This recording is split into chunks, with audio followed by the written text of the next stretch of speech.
Tapi ada orang, dia dapat sikit, dia tengok orang lain dapat banyak, dia mula membandingkan, mula dah dengki.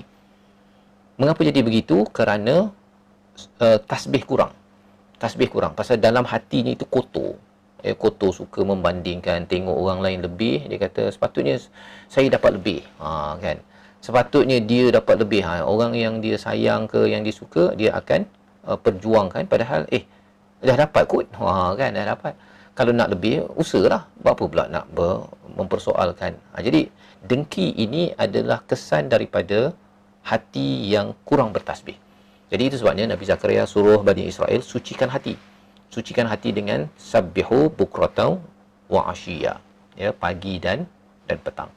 Dan lebih daripada itu ialah bila kita bertasbih ini, dia akan membina hubungan dengan Tuhan.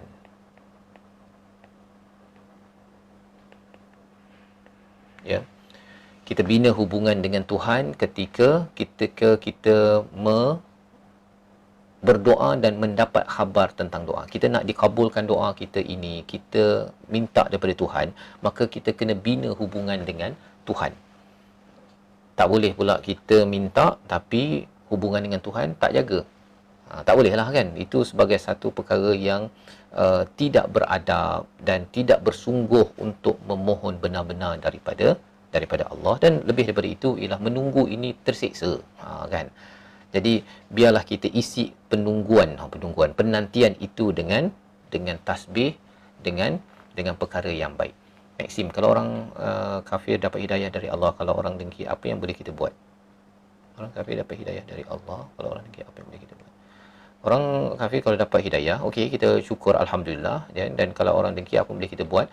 Kalau orang dengki, kita kena minta perlindungan, ya, sebagaimana dalam surah Al-Falaq kita minta perlindungan daripada orang yang idza hasada. Selalu kita kena baca qul a'udzubillahi minasyaitonir rajim, qul a'udzu birabbil falaq min syarri ma khalaq wa min syarri ghasiqin idza waqab wa min syarri naffatsati fil 'uqad wa min syarri hasidin idza hasad. Dengki ni tuan-tuan, dia memang real, ya. Semua orang ada potensi untuk dengki, cuma dia simpan je. Dan bila syaitan pom je kepada dia, dia akan mula, kalau dia tak minta perlindungan, dia akan jadi orang yang mendengki orang lain, ya. Itu sebabnya caranya ialah minta perlindungan, kita selalu bertasbih kepada Allah Subhanahu Wa Taala.